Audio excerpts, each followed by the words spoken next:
Atos dos Apóstolos, capítulo 1. Nós vamos ler 8 versículos. E vou pedir que ao final você deixe a sua Bíblia aberta. Livro de Atos dos Apóstolos.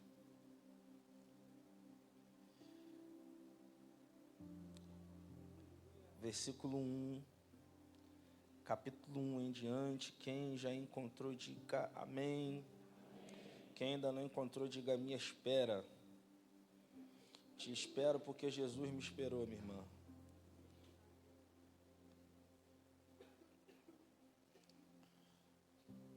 Todo mundo encontrou? Escrevi o primeiro livro, ó Teófilo, relatando todas as coisas que Jesus começou a fazer e a ensinar até o dia em que foi elevado às alturas, depois de haver dado mandamentos por meio do Espírito Santo aos apóstolos que tinha escolhido. Depois de ter padecido, Jesus apresentou-se vivo aos apóstolos com muitas provas incontestáveis, aparecendo-lhes durante 40 dias, falando das coisas relacionadas com o reino de Deus. E comendo com eles, deu-lhes esta ordem: não se afastem de Jerusalém, mas esperem a promessa do Pai, a qual vocês ouviram de mim, porque João, na verdade, batizou com água, mas vocês serão batizados com o Espírito Santo. Serão batizados com o quê? Eu acho que você podia falar mais forte. Serão batizados com o quê? Pode ser hoje. Dentro de poucos dias. E então, os que estavam reunidos com Jesus lhe perguntaram: será este o tempo que o Senhor restaurará o reino a Israel?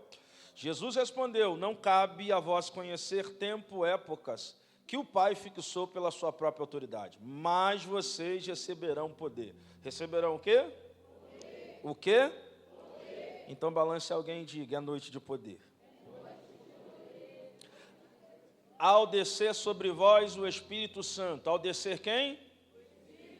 Ao descer quem? Balance essa pessoa e diga para ela: essa noite.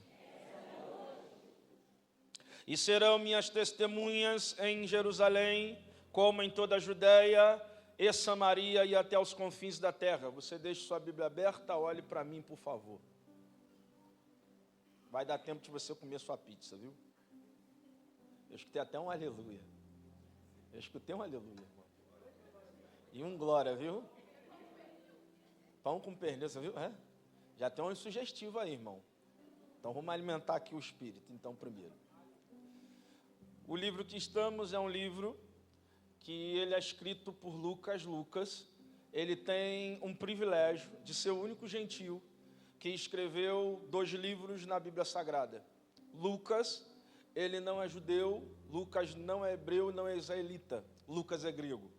Lucas, ele não andou com Jesus, Lucas caminhou com Paulo.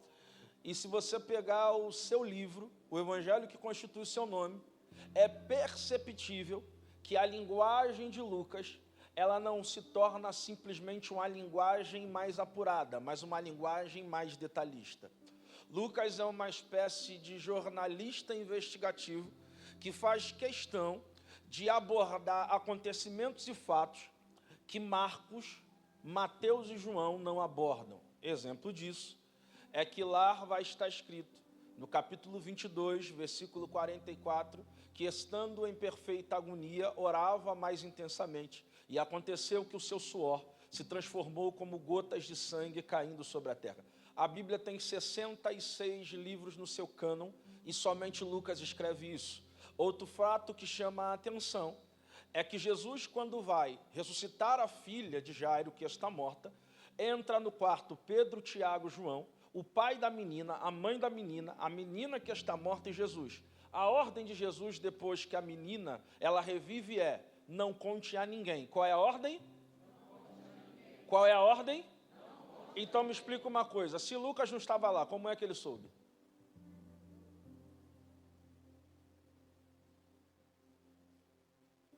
E você acha que tudo que você conta para alguém, ele vira baú e leva para o túmulo.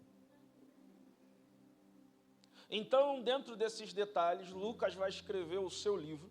Dentro do seu livro, Lucas dá mais diagnóstico da igreja do que ele propriamente escreve. Lucas, ele é clínico médico geral, formado na faculdade de Alexandria, no Egito. Terminando o seu período de faculdade, ele desce à Palestina, obtém sua licença para exercer o seu ofício. É por isso que no seu evangelho, algumas passagens são mais detalhistas. Ele escreve com um pouco mais de veracidade, porque fazia parte do seu ofício. Dentro desse livro, a escrita torna-se diferente, mas alguns acreditam que o livro de Atos dos Apóstolos é a continuidade do evangelho de Lucas. Se você presta atenção, o nome do livro é Atos. Qual é o nome do livro? Só que o nome do livro é Atos dos Apóstolos. Atos de quem? Duas figuras são que permeiam esse livro e fazem esse livro tornar destaque. Do capítulo 1 até o capítulo 9, uma das figuras que nós vemos que se destaca é o apóstolo Pedro. Do capítulo 9 em diante, quem se destaca é o apóstolo Paulo. Mas se nós examinarmos o livro, nos seus todos capítulos e versículos, nós vemos que quem mais atua, quem mais aparece no livro, quem mais se destaca no livro, quem é mais presente no livro não são os apóstolos, é o Espírito Santo. Você pegou isso? Não. Vou repetir. Quem mais aparece no livro, quem mais se destaca no livro, quem mais tem autoridade no livro, quem mais dá mais ênfase ao livro, não são os apóstolos, é o Espírito Santo. Olha, se eu vier pregar aqui, quantas vezes Deus me permitir, você não lembrar o meu nome, não lembrar do meu rosto, não souber onde eu moro, meu endereço, não é nem como eu falo, nem de onde eu sou, está ótimo. O mais importante é que o Espírito Santo apareça. Você ainda não pegou? O que você precisa entender, que o que faz o inferno morrer de raiva, o que faz o inferno ficar atribulado com a sua vida, não é o corte de cabelo que você tem, é bonito, não é a roupa que você coloca, está maravilhosa para a conferência, não é o sapato que você calça. O que incomoda o inferno não é o carro que você tem, não é o salário que você recebe, nem a conta bancária que você tem. O que incomoda o inferno é que você tem aquilo que ele não tem. Você está comigo aqui? É o Espírito Santo de Deus. Tem alguém que tem o Espírito Santo aqui? Então eu preciso te dar a boa notícia. O que tem dentro de você é mais valioso do que o banco. O que tem dentro de você é mais valioso do que tem num cofre. Porque é um cofre da terra. Ele guarda topázio, carbúnculo, diamante, sárdio. O cofre da terra guarda ouro, prata e bronze. O cofre da terra, ele guarda dinheiro. E você é o único cofre no planeta que não guarda nada terreno. Guarda aquilo que é celestial. É por isso que Paulo diz que nós somos comparados a vasos de barro, que em nós foi depositado um tesouro. Ah, irmão, você está desanimado demais, irmão. O teu problema é que você já acostumou com o Pix. Só que Deus colocou alguma coisa dentro de você, irmão, que vale mais do que tudo nessa terra. E o que está dentro de você, tem gente que pagaria para ter. Você está comigo aqui, irmão? Você gosta da Bíblia? Você lembra que um homem chega para Paulo e diz assim: eu te pago para você me dar desse Espírito? Não, você não está aqui ainda. Você vai chegar na conferência. Tem gente que não te inveja pelo que você conquistou, inveja pelo que tem dentro de você. Porque melhor do que alguém olhar para você e ver uma vestimenta é ver o brilho do Espírito. E você já viu, irmão, quem tem o brilho do Espírito ser apagado? Então é natural que todo lugar que você chegar, a treva tem que se revelar. E a luz tem que brilhar. Então quem se incomoda com a sua presença é porque não é luz.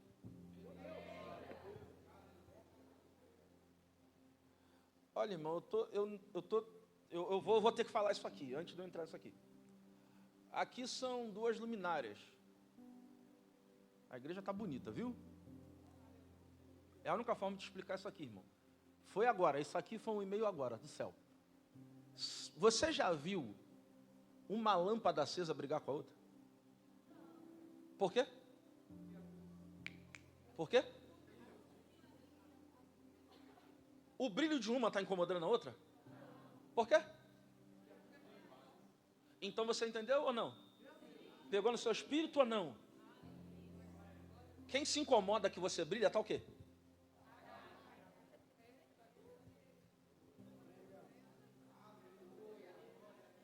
A única coisa que me deixa triste é depois de você estar aceso, você está discutindo com gente apagada.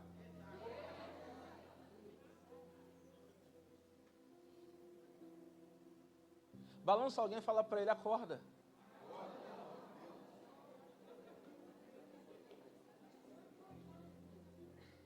Balança aí de novo e fala, não se apaga. Você nasceu para brilhar.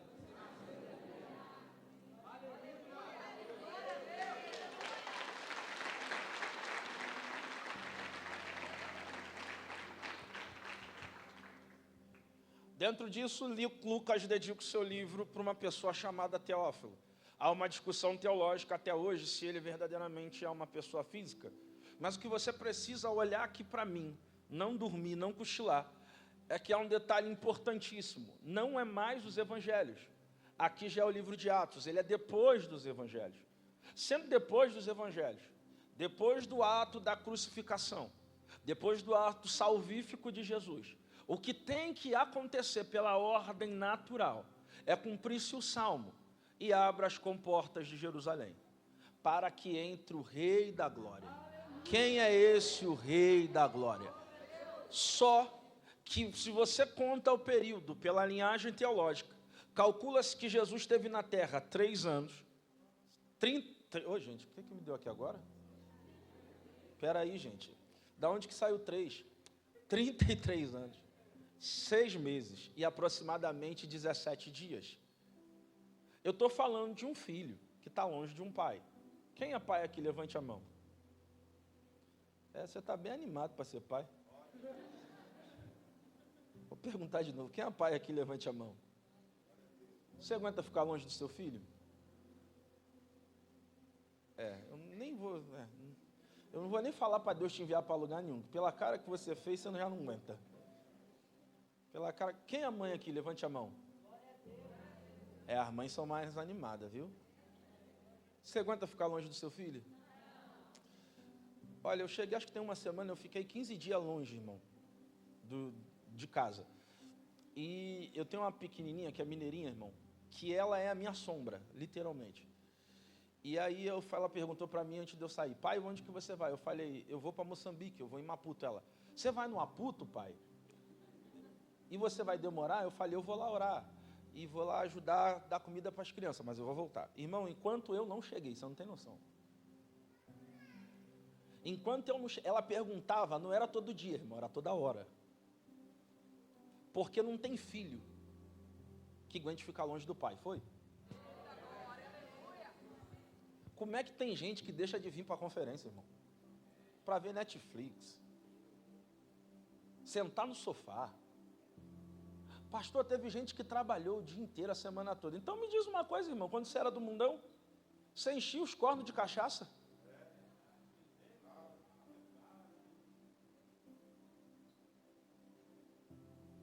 E a sexta era sem lei, a quinta era sem lei, e você vivia do mesmo jeito. Só que quando a gente converte, a gente fica meio preguiçoso. E eu vou repetir, não tem filho que aguente ficar longe do pai. Não tem filho que aguente ficar longe de onde? Essa casa aqui é de quem, irmão? E você é o quê? O que traz você aqui não é o Marcos Paulo pregar. O que trouxe você para essa conferência é porque quanto mais perto do pai, melhor é. Essa que é a diferença. Olha, tinha que se cumprir isso aqui. É um ambiente aonde o clima é pesado. Por quê? Primeiro, é uma reunião aonde não tem a presença de Jesus, e reunião que não tem a presença de Jesus, ela pode estar cheia de pessoas, mas ela é vazia de atmosfera. É por isso que a gente pode fazer culto sem cadeiras e sem pessoas. A gente só não tem como fazer culto sem a presença de Deus. O problema dessa reunião é que ela, depois da crucificação, dentro dessa reunião, lá estão Tomé, João, Tiago. Mas tem alguém nessa reunião que se torna o foco dos olhares. O nome dele é Pedro. Porque ele diz, antes da crucificação, que ele estaria com Jesus. Mas ele nega Jesus quantas vezes? Dentro dessa reunião, quem é homem vai entender o que eu estou dizendo. Dentro dessa reunião, todos olham para Pedro, e é normal, natural, que o nível de acusação é para Pedro, e vão jogar na cara de Pedro, que ele abriu a boca para dizer que estaria, e não estava. Ele abriu a boca para dizer que ia estar junto e não estava. Ele abriu a boca para dizer que não abandonaria, mas abandonou. Ele abriu a boca para dizer que ele ia não soltar da mão, mas soltou. Ele abriu a boca para dizer que ele não ia sair do lado, mas quando ele viu que apertou, saiu. Deus está falando com alguém aqui? Ele disse que ele faria diferente de todo mundo, e que se todo mundo fosse embora, ele ficaria. Mas quando ele viu que o cerco apertou, ele viu que o momento dificultoso chegou, ele fez como todo mundo, e foi embora. Só que não foi somente Pedro que traiu, todos traíram. Porque a Bíblia diz em Mateus que tendo cantado um hino, e Jesus antes dá uma palavra, hoje ferirão o pastor, e as ovelhas se dispersarão. Qual é o problema dessa reunião?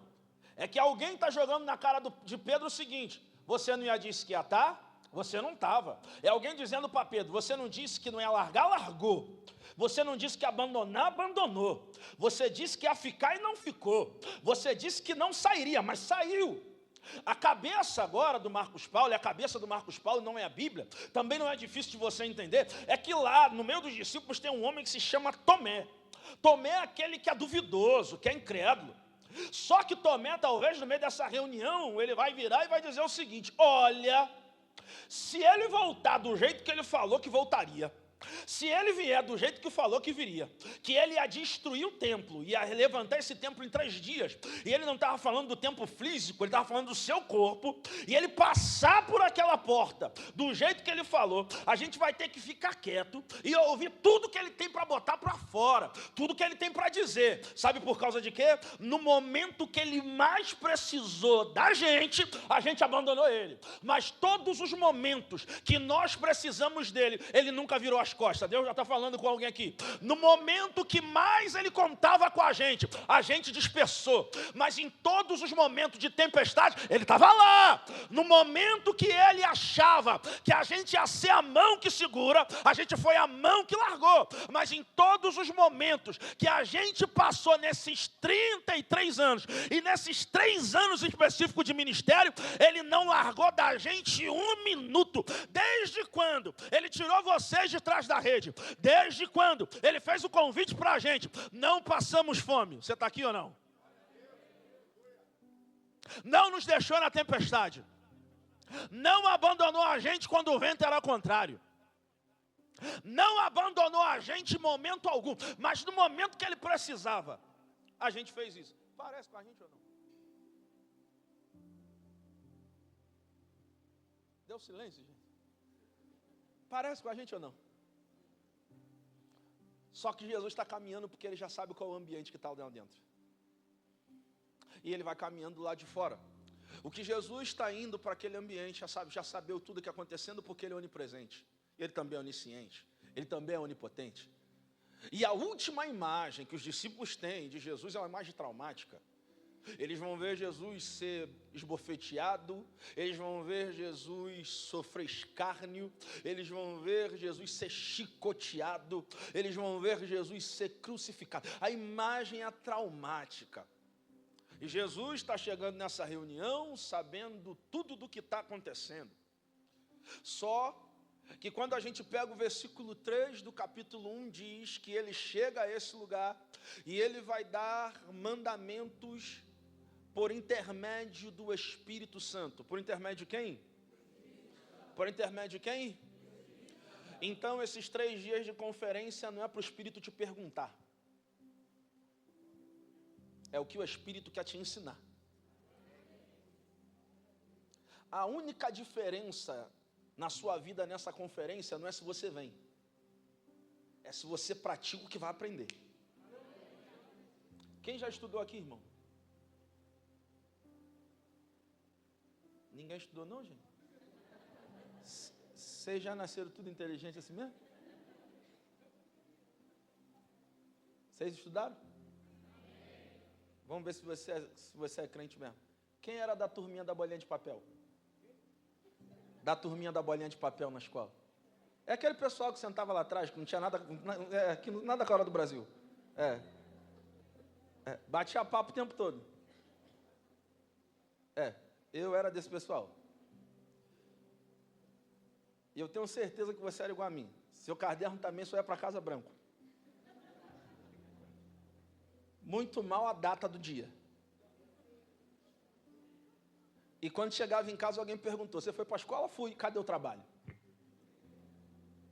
Pastor, o que tem isso a ver com a mensagem? Fique tranquilo. Só que eu tinha uma facilidade, irmão. Eu só fui descobrir agora. Eu não tenho grau nenhum, irmão, graças a Deus. E nem vou fazer teste. Para não apontar. Por que você está dizendo isso, pastor? É porque eu só descobri agora, irmão. Isso não é meu. Foi o céu que me concedeu essa graça. O meu caderno era branco. Eu sentava lá na bolinha de papel, mas eu tirava uma nota boa na prova. E o meu filho é desse jeito, irmão. Aí o caderno dele tem por causa da mãe dele.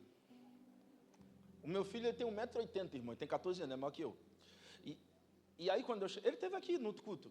E aí quando eu cheguei, no final do ano passado, e eu que fui na escola. Aí ele estava lá, irmão, no negócio de uma tal de pendência. Na minha época não existia isso não, irmão. Na minha época era a faca na caveira. Passou, não passou, ficou. Aí eu perguntei assim: ô Breno, deixa eu te falar um negócio, cara. Tu vai passar de ano, cara?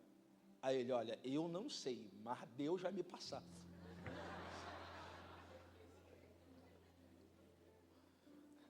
Aí eu virei para ele: nem Jael vi tamanha fé. Você está rindo porque não foi seu filho que te disse isso, né? Você acredita que Deus passou ele, irmão? Irmão, estou falando sério. Pastor, por que você está dizendo isso? É porque eu tive que entender que o meu filho, ele herdou a mesma coisa, não sei se genética. Ele não copia nada, mas a nota na prova dele é boa.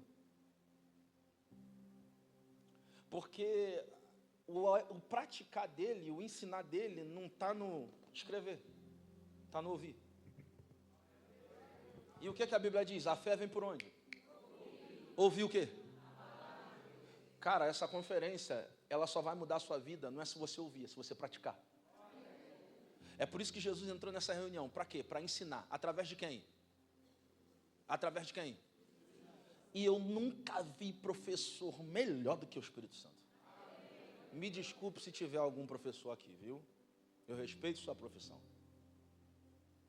Mas todo professor na terra uma hora perde a paciência.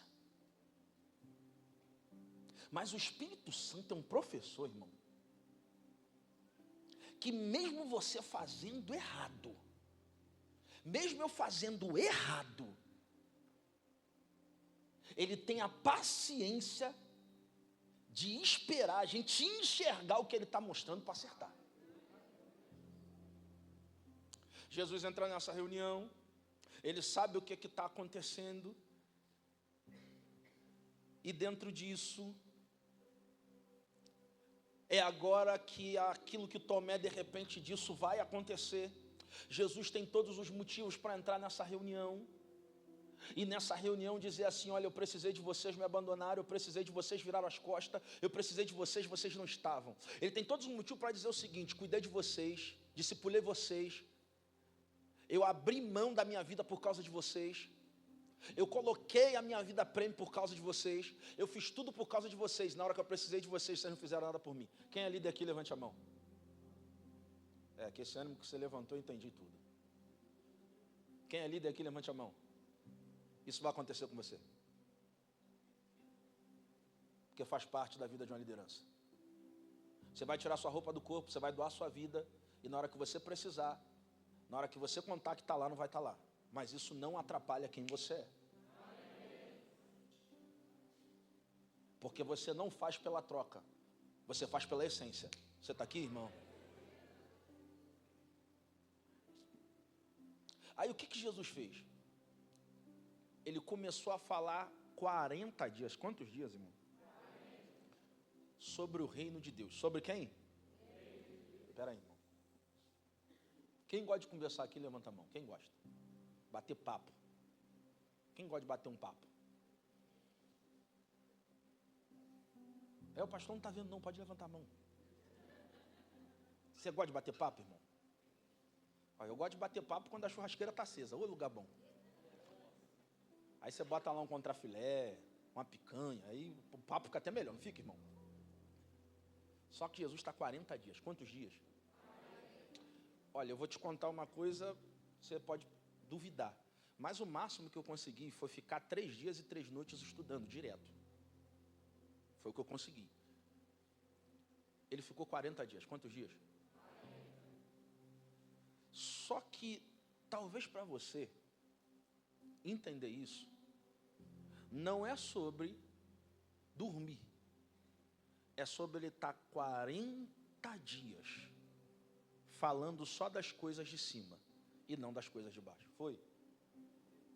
A conversa de Jesus não foi a terra para o céu, foi trazer o céu para a terra. E o que Jesus está ensinando, perdão, é que está na hora da gente trocar de mesa.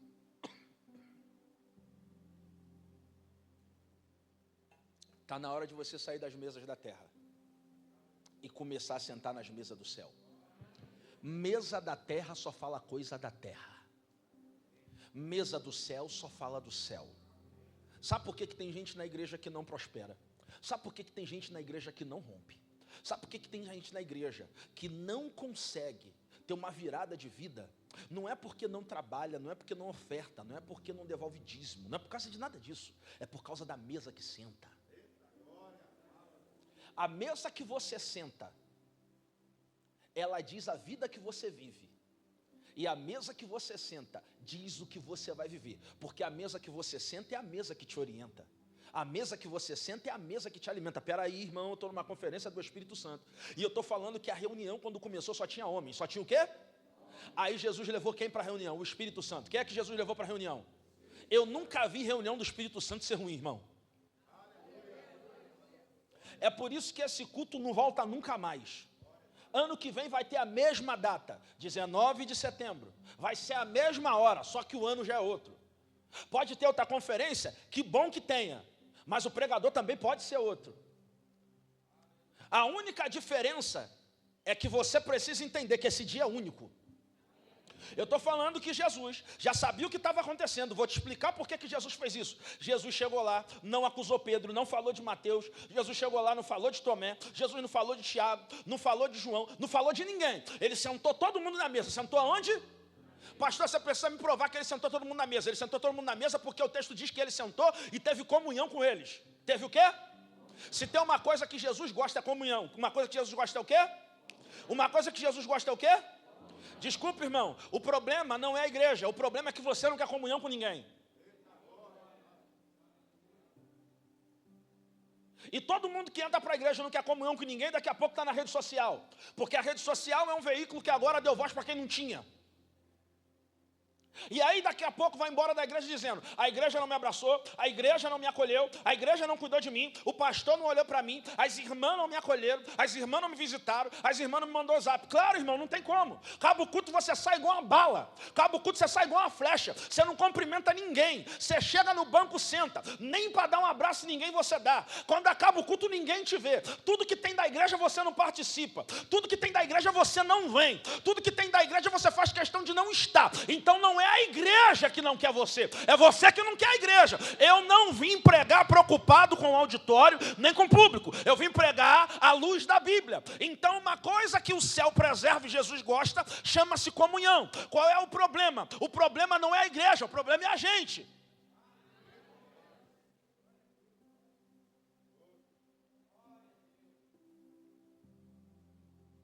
Eu não fui com a cara dela.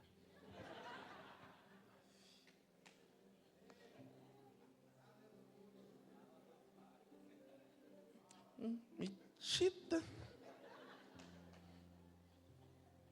Pra quê? Dar uma roupa dessa? Plena quarta-feira. Esse tanto de maquiagem. Gastura. Deixa ela botar a maquiagem.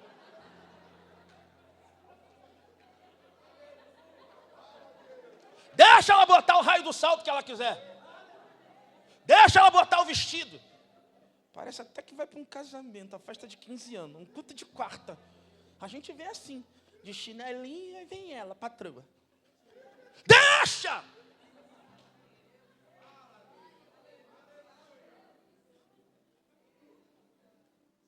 Ela faz isso porque quando ela era do mundo, ela fazia. Então, se ela deu uma melhor para o inimigo, agora ela dá uma melhor para Jesus.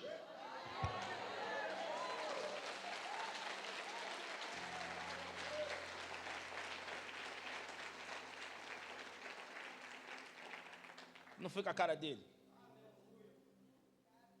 Tem cara de soberbo. Olha o carro dele. Nem abaixa o vidro para dar carona. Passa pela gente e nem fala. Qual foi o dia que você foi lá para apertar a mão dele da parte do Senhor? O problema é que a gente está julgando as pessoas sem conhecer. E a gente está conhecendo as pessoas não pelo que são, mas pelos outros. E a gente está impedindo, às vezes, de ser abençoado. Porque o céu não trabalha com afinidade, ele trabalha com propósito. Então Jesus sentou todo mundo na mesa. Sentou aonde? Só que pastor, não tem uma conversa da terra. Ele está 40 dias só conversando coisa do... Então ele está trazendo o céu para a terra. Ele está trazendo o quê? Então desculpe, irmão, sua vida não vai mudar enquanto você não mudar de mesa. Porque uma das primeiras coisas que o céu faz, quando ele quer mudar a tua vida, ele muda você de mesa. E tem mesa que você está tentando ir que você não consegue chegar. E você está achando que é você que está com muito compromisso. Não, é o céu que está te bloqueando. Porque o assunto lá não é céu, é terra. E posso traduzir para você qual é a diferença do assunto do céu para a terra? Sim ou não? Mesa da terra fala da vida dos outros. Mesa da terra fala da roupa dos outros, do sapato dos outros, do carro dos outros, da vida dos outros. Mesa do céu fala do Espírito Santo. Mesa do céu fala da palavra de Deus. Mesa do céu fala de consagração. Mesa do céu fala de jejum. Eu já achei gente que está nessa mesa aqui hoje. Mesa do céu fala de comunhão. Mesa do céu fala de confraternização. Mesa do céu fala da cruz. Mesa do céu fala do Pai. Mesa do céu fala de Deus.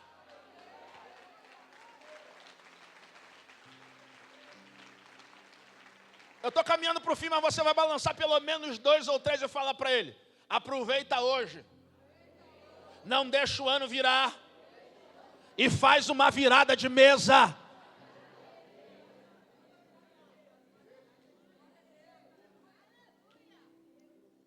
Rapaz, esse negócio de eu ter ido viajar foi bom, viu? Que ativou os negócios aqui que estavam meio esquecidos no meu cérebro. Eu podia falar hoje aqui só de mesa. Deixa eu te contar um segredo aqui. E eu falo isso outro dia que o pastor deixar, viu? Já arrumei uma agenda de novo. A mesa para o judeu não é o que é para a gente. A mesa para o judeu é um altar. E toda mesa de judeu, ela não pode ser redonda. Ela tem que ser quadrada. Na casa do judeu tem duas mesas. Uma redonda, senta qualquer um. Na quadrada, é só quem ele dá acesso. Porque uma vez que você senta na mesa de um judeu, e essa mesa é quadrada, ele está te dando acesso ao altar da casa dele. Tem muita gente que você já deveria ter fechado a porta, mas você continua abrindo.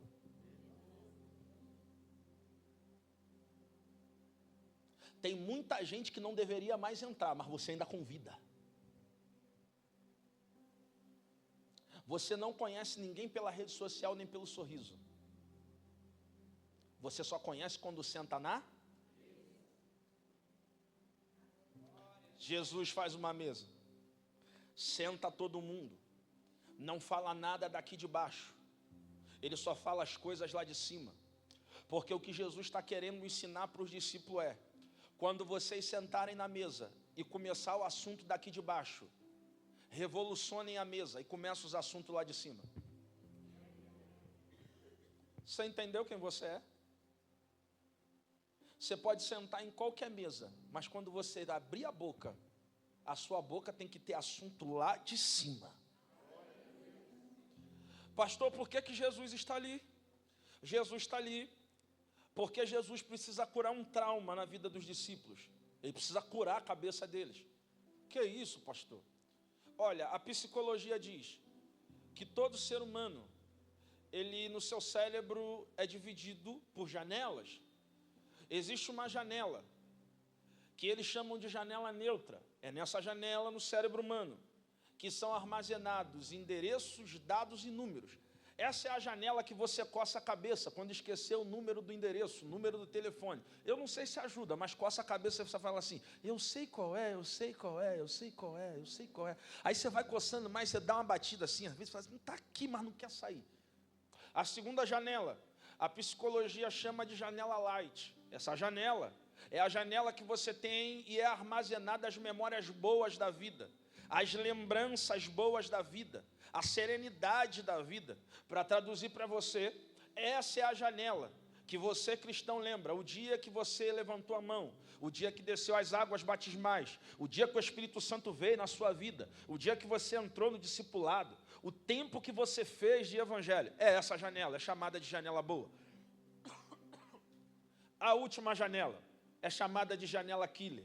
A janela killer é uma janela no cérebro que, uma vez que é aberta, olhe para mim, uma vez que essa janela é aberta, ela é um problema, porque essa janela é a janela que ela memoriza e armazena memórias traumáticas. Tudo de ruim que aconteceu, tudo de dor, tudo de decepção, tudo de frustração, é armazenado nessa janela. Então é nessa janela... Perdão, é nessa janela que está armazenado o dia que você foi traído por um amigo de muito tempo. É nessa janela que está armazenada uma frustração que você teve. É nessa janela que está armazenada uma decepção que houve. O problema dessa janela, que uma vez aberta, é difícil de fechá-la, porque essa janela, ela vai minando as forças da pessoa, ela vai tirando a energia da pessoa, a ponto de fazer a pessoa entrar numa profunda depressão. É essa janela, uma vez que está aberta, pode levar o ser humano à depressão. Só tem uma forma de fechar essa janela. Qual é a forma? Uma vez que ela está aberta, você precisa abrir uma janela boa no cérebro, acessar mais a janela boa e menos a ruim, para que ela possa ser fechada. Você está conseguindo entender ou não? Então, essa noite, o Espírito Santo veio aqui só para fechar essa janela na sua cabeça. Você não vai viver traumatizado, você não vai viver frustrado. Eu vi um glória. Você não vai viver aborrecido, transtornado nem atribulado. Hoje o Espírito Santo está fechando essa janela traumática no teu ministério, traumática no teu casamento, traumática na tua vida. Pastor, pelo amor de Deus, traduz. Esse relacionamento que você tem agora não vai ser igual que você teve. Essa fase ministerial que que você está vivendo não vai ser igual às outras que você teve. Esse trabalho que você tem, você não vai sofrer o que você sofreu. Levante a mão direita, levante a mão esquerda, coloque a mão na sua cabeça, porque hoje o Espírito Santo, ele vem aqui, Jesus manda eu te dizer, que hoje é a noite de dar um basta, de dar um fim, e fechar essa janela, e você lembrar que ainda tem muita coisa boa, através de Deus, para vir a tua vida. Hoje, todo o trauma da tua vida, pastor, que trauma é esse? Esse trauma que você carrega desde a infância. Pastor, que trauma é esse? Esse trauma que você não foi criado pelo seu pai, esse trauma que você não foi criado pela sua mãe, esse trauma que você tem e que você carrega até hoje. Hoje o Espírito Santo cura, hoje o Espírito Santo fecha, e hoje ele manda eu te dizer, tem muita coisa boa vindo por aí.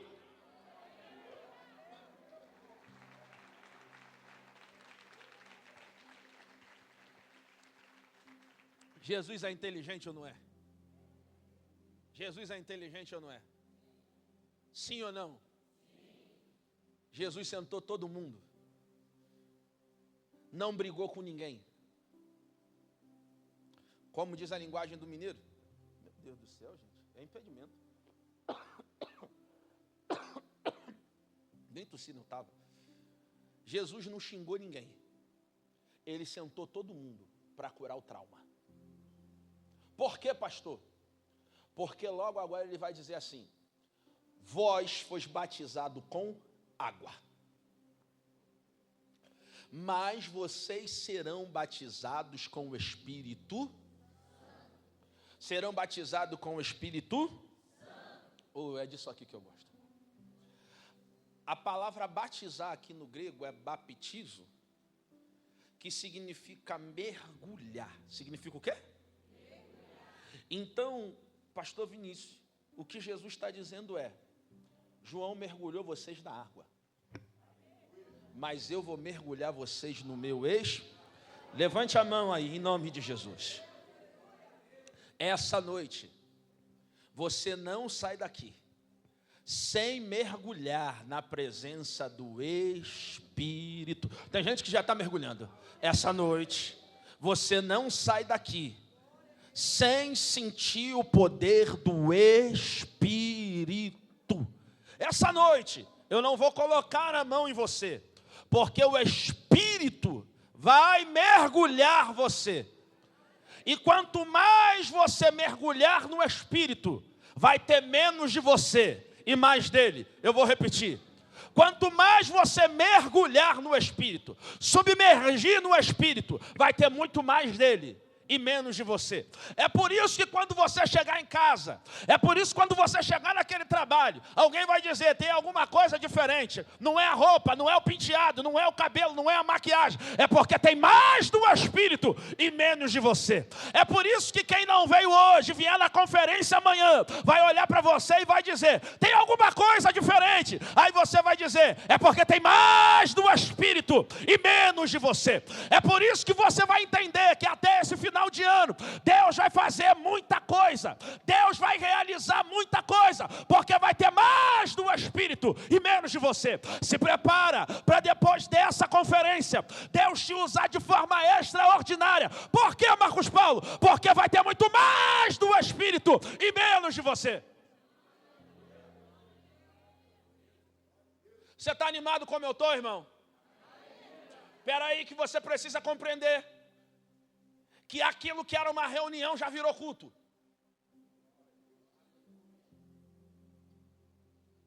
Você já viu, irmão? Aqui tem célula, não tem? GC? Célula, GC. Dá tudo no mesmo. O importante é estar reunido. E você já viu o dia que o Pentecoste desce, irmão? Aí que você tenta falar assim, olha o horário, mas o Espírito toma até o horário. Irmão, deixa eu te dar um conselho. Hoje é bom, amanhã vai ser maravilhoso. O último dia vai ser extraordinário. Não vem com o teu relógio. Vem com o Espírito. Porque você já imaginou se eles ficam contando a hora, minuto e segundo? Eles não estão preocupados com a hora, eles estão preocupados com o que está recebendo. É por isso que o culto de algumas pessoas é diferente. Porque tem um culto da galera que ora por relógio, e tem o culto da galera que quer o Espírito. Aí Jesus virou e falou assim, João batizou com o quê? Foi com o quê? Eu não vou fazer isso hoje, não. Não vou fazer, não, que a minha esposa já me olhou ali. Eu não vou fazer, mas eu vou fazer. Mas peraí.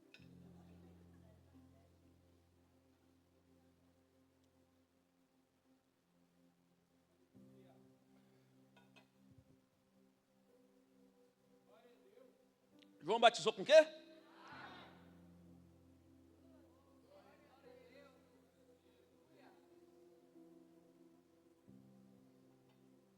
João batizou com o quê? A água molha por onde? A água molha por onde? Fora. A água molha por? O Espírito causa um rio do lado de? O que Jesus está dizendo é, eu não estou preocupado com quem molhou por fora. Porque a diferença do batismo do João não é quando molha, é quando seca. Porque nem todo mundo que molhou se manteve seco. Aí ele está dizendo assim, o batismo que eu vou liberar sobre vocês, não é aquele que molha a roupa do lado de fora, é aquele que faz a lágrima sair do lado de dentro. Você está comigo aqui? O que Jesus está prometendo a eles não é nada natural. O que Jesus está dizendo para eles também não é nada simples. O que Jesus está dizendo para eles é que a partir desse momento eles vão viver coisas sobrenaturais. Com outras palavras, Jesus está dizendo, o que vocês vão receber, ninguém recebeu ainda. O que vocês vão receber é inédito. O que vocês vão receber é inédito. Eu vou repetir. O que vocês vão receber é inédito. Lagoinha do Nacional, se prepare, porque depois dessa conferência, o Espírito Santo vai fazer coisas inéditas nessa casa. Deus vai usar pessoas de forma inédita. Deus vai transbordar de forma inédita. Deus vai curar de forma inédita. Deus vai operar de forma inédita. Deus vai manifestar de forma inédita.